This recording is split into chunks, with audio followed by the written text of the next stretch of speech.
समाज पार्टी द्वारा किसान मजदूर महारैली का कार्यक्रम किया गया है, जो आज देश में पक्षी से लेके जानवर से लेके इंसान तक पेट भरता है किसान। उस किसान की समस्या के समाधान के लिए आज़ादी के बाद से लोग लगे हैं, लेकिन बीच में बिचौलिए होते थे। जब से माननीय नरेंद्र मोदी जी प्रधानमंत्री बने हैं, ये बिचौलिए बहुत परेशान हैं। किसान सम्मान निधि योजना बनी, किसानों के लिए सीधे बैंक से किसान के खाते में पैसे जा रहे हैं, इस नाते विपक्ष परेशान है।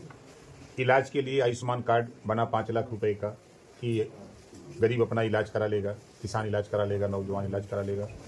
तो अब वो बिचौलिए जो पूर्व की सरकारों के लोग बीच में पैसे लूट लिया करते थे, वो परेशान है। इसकी जानकारी जैसे गन्ना किसानों के भुगतान की बात को आप लीजिए, पिछले कार्यकाल को आप देखेंगे तो इस बार के कार्यकाल में 80% से ज़्यादा गन्ना किसानों का भुगतान हो रहा है। हम मानते हैं कि 20 से 25% अभी कुछ नहीं मिले, भुगतान नहीं कर पाई है। सरकार उसके लिए भी कटिबद्ध है कि किसानों का भुगतान करा दिया जाए। आप एनडीए गठबंधन में हैं, उत्तर प्रदेश में अभी तक गन्ने का मूल्य घोषित नहीं हुआ है। किसानों का भी यहाँ पर आंदोलन लंबे समय से चल रहा है। गन्ने की मांग को लेकर के इस बार उत्तर प्रदेश सरकार गन्ने का रेट बढ़ाए, क्या कहेंगे आप? देखिए, हम भी किसान के बेटा हैं, हम सब लोग किसान के बेटे हैं। सरकार प्रयास करती है और जो विश्व बाजार है, उस विश्व बाजार और देश में चीनी की खपत पैदावार इतनी बढ़ गई है अपने देश में चीनी की कि चीनी बिक नहीं पा रही है, स्टॉक है। हम लोग भी सदन में जब माननीय मुख्यमंत्री से मिलते भी हैं, वैसे भी हमारा प्रयास रहा कि गन्ना किसानों का जो गन्ने का मूल्य बढ़ाने की बात हमारे तमाम नेता सदन में बोलते हैं, इस पे अमल लाया जाए। प्रयास हम लोग भी करते हैं। अखिलेश यादव ने इंडिया गठबंधन में बहन जी को लेकर कहा है कि अगर वो आगे तो उनका क्या भरोसा चली जाएगी, क्या कहेंगे आप इसमें? देखिए, अखिलेश जी का कौन भरोसा है? 2 बार गठबंधन किए, बसपा से तो नहीं टिक पाए, 2 बार कांग्रेस से किए नहीं टिक पाए, 2 बार आरएलडी से किए नहीं टिक पाए, निषाद पार्टी से किए नहीं टिक पाए, ओम प्रकाश राजभर भारतीय समाज पार्टी से किए नहीं टिक पाए।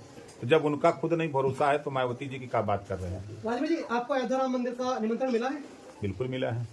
जैसे विपक्ष अयोध्या राम मंदिर को लेकर सवाल उठा रहा है, आज के समय में अयोध्या राम मंदिर चर्चा में है, तो उसको लेकर क्या कहना है? इस तरह से विपक्ष सवाल खड़े कर रहा है। देखिए, विपक्ष जो सवाल खड़ा कर रहा है, सच्चाई है कि जो विपक्ष का रोल होना चाहिए, विपक्ष अपने रास्ते से भटक चुका है।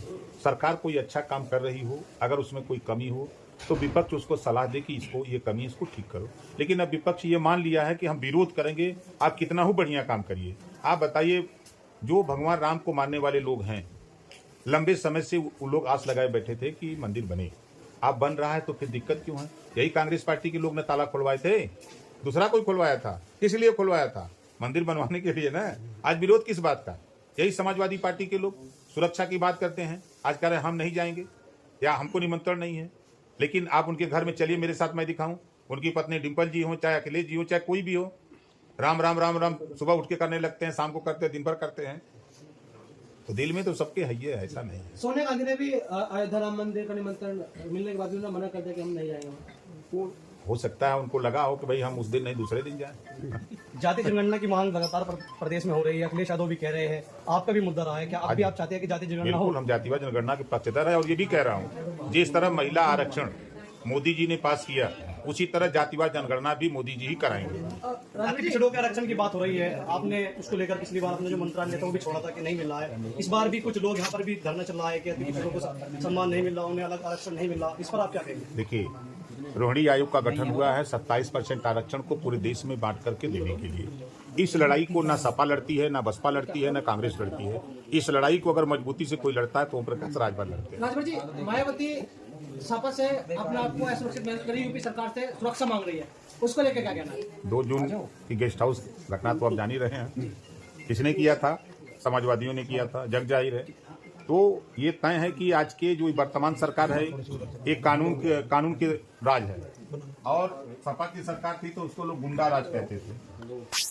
तो अब गुंडा राज में घटना हुई, तो उस बात को मायावती जी जो कह रही हैं वो सही कह रही हैं। उनकी सुरक्षा की जिम्मेदारी प्रदेश सरकार की भी है।